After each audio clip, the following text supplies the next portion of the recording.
There I was, sitting in my office, nursing a glass of hooch, and idly cleaning my automatic. Outside, the rain fell steadily, like it seems to do most every time in our fair city. Whatever the tourist board says. Hell, I don't care. I'm not on the tourist board. I'm a private dick. And one of the best, although you wouldn't have known it. The office was crumbling, the rent was unpaid, and the hooch was my last. Things are tough all over. To cap it all, the only client I had it all week never showed up on the street corner where he said I'd wait for him. He said it was going to be a big job, but now I never know. He kept a prior appointment in the morning. So when the dame walked into my office, I was sure my luck had changed for the better. What are you selling, lady? What would you say to some of the green stuff? Take your sister. Do you recognize that man? Yeah, I know him. He's dead. Know that too, sister. It's old news. It was an accident. My brother's death was no accident. Brother, huh? I'm Jill Dumpty. So your brother's Humpty Dumpty. And he didn't fall off that wall, Mr. Warner. He was pushed. You seen the cops about this? Nah, the King's men aren't interested in anything to do with his death.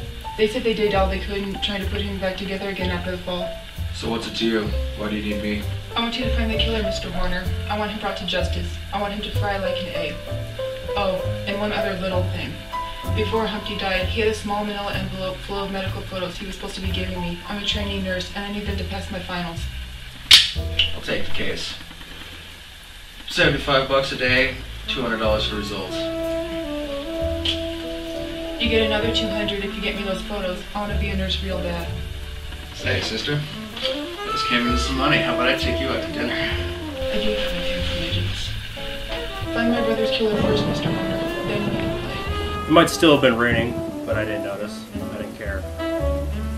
Later on, I met up with Cock Robin in front of Luigi's on the side of town where cops travel in threes if they travel at all. He was the best underworld lead I had. Asked him who had killed Humpty Dumpty. He wasn't talking. So I passed him some green and he gave me the information I needed. He said the fat man had his fingers in a lot of pies, and that one of them had 4 and 20 blackbirds in it.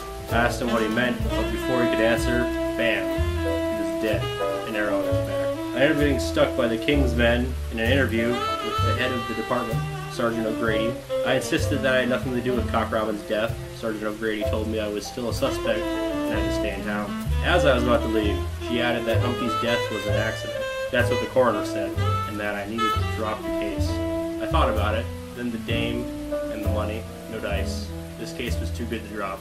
The Sarge shrugged and said something about it being my funeral, and reminded me that I was playing with the big boys and that it wasn't healthy. From what I could remember of my school days, she was correct. Whenever I played with the big boys, I always wound up having the stuffing beaten out of me. But how could O'Grady have known that? Then I remembered something else. O'Grady was the one that used to beat me up the most. It was time for what we in the profession call legwork. I made a few discreet inquiries around town, but found out nothing about Humpty that I didn't already know. I checked out the newspaper files on Humpty's death. One minute he was sitting on a wall, the next he was in pieces at the bottom. All the King's horses and all the King's men were on the scene in minutes, but he needed more than first aid. A medic named Foster was called, a friend of Dumpty's from his Gloucester days. Although I don't know of anything a doc can do when you're dead. Hang on a second. Dr. Foster. You remember the client who didn't show? The one who I'd waited for all day on the street corner? An accidental death. I hadn't bothered to check it out. I couldn't afford to waste time on clients who aren't going to pay for it. 3 deaths, it seemed, not one. I rang up O'Grady and informed her that I was now investigating 3 deaths instead of just 1. My office was cold and lonely, so I wandered down to Joe's bar for some companionship and a drink or 3. 4 and 20 blackbirds, a dead doctor, the fat man, Cock Robin. Heck, this case had more holes in it than Swiss cheese, and more loose ends than a torn string vest. And where did the juicy Miss Dumpty come into it? Jack and Jill, we'd make a great team. When this was all over, perhaps we could go off together to Louie's little place on the hill, where no one's interested in whether you got a marriage license or not. The Pail of Water, that was the name of the joint. I decided to strike up a conversation with the bartender, Joe. I asked him if he ever had a chance to meet the fat man's sister, but he said that the fat man didn't have a sister. He was sure of it. Well, that changed things if she wasn't his sister. And who was the gorgeous Miss Dumpty? I asked Joe if he had ever seen the fat man with the dame that looked like a blonde love goddess. To my disappointment, he hadn't seen the fat man with any dame, but he had seen him with Dr. Foster and a bunch of blackbirds he was training to sing. So the fat man had been training birds again, I thought. He had given it all up. I put my drink down and paid Joe for the information, then I left. I had one more person I needed to talk to. Ma Hubbard, the owner of Old Mother Hubbard's Cupboard Cake Shop and licensed soup kitchen. She knows everything that happens around nursery land. On the food front, she was the person I needed to talk to about this pie.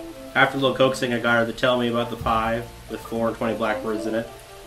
It turns out that the pie had been served to the king a few weeks back. I thanked Ma for her help and then hung up. All of a sudden, a lot of things were finally starting to make sense. I called up a cab, and 30 minutes later I was on my way to the castle to see the queen on a hunch. The door to the private part of the palace was locked. It was the part of the public to get to see, but I'd never been public, and the little lock hardly slowed me up. The door to the private apartments with the big red heart on it was unlocked, so I knocked and walked straight in. The Queen of Hearts was alone, standing in front of the mirror. Hey there, Quinny. Or should I call you Jill? Get out of here! I don't think so, Toots. Let me spell something out for you. She reached behind her for a concealed alarm button. Go ahead. I let her press it. I cut the wires on my way in. In my profession, there's no such thing as being too careful. This alarm's for size, Dumpty. The fat man wasn't your brother. Wasn't even your friend.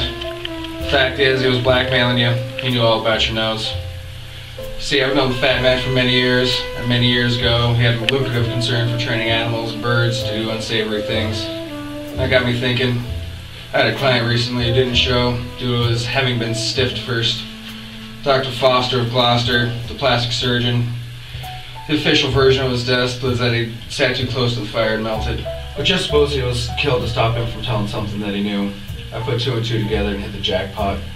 Let me reconstruct the scene for you. You were out in the garden, probably hanging up some clothes, when along came one of Dumpty's trained blackbirds that pecked off your nose. So there you were, standing in the garden, with your hand on your face, when along comes a fat man with an offer you couldn't refuse. He could introduce you to a plastic surgeon who could fix you up with the nose as good as new for a price. No one ever needed to know. Am I right so far? Pretty much. Fair enough. So you had the operation for Foster, and no one was going to be any the wiser until Dumpty told you he had some photos of the op. You had to get rid of him. A couple of days later, you were out walking the palace grounds. There was Humpty, sitting on a wall, his back to you, gazing out into the distance. In a fit of madness, you pushed, and Humpty Dumpty had a great fall. But now you were in big trouble. No one suspected you of his murder. But where were the photographs? Foster didn't have them. Although he smelled of a rat, he had to be disposed of before he could see me. But you didn't know how much you told me, and still didn't have the snapshots. So you took me on to find out, and that's where you made your mistake, sister.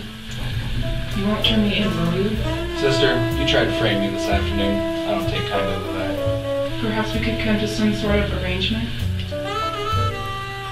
Sorry, Your Majesty. Mrs. Horner's little boy Jack was always taught to keep his hands off royalty. It's a pity, but that's how it is.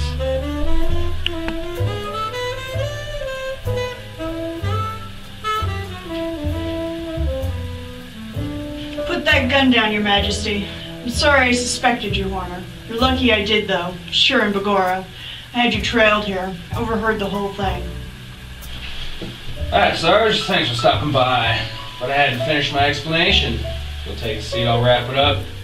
You see, Toots, what I didn't tell you was who did have the snapshots of your nose job. Humpty did, when you killed him. I don't understand. I had the bodies first. Sure, afterwards. But the first people to get to the fat man were the king's men, the cops. And one of them pocketed the envelope. When any fuss had died down, the blackmail would have started again. Only this time you wouldn't have known who to kill, and I owe you an apology. Why? Accused you of trying to frame me this afternoon. You did.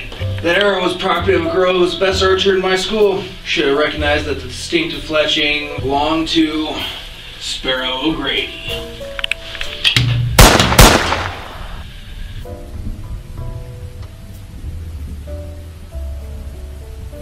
Munching on a jam tart, I walked out of the palace grounds and onto the street.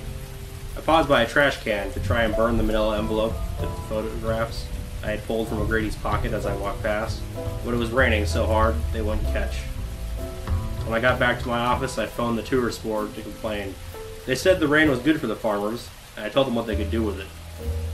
They said that things are tough all over, and I said, yeah.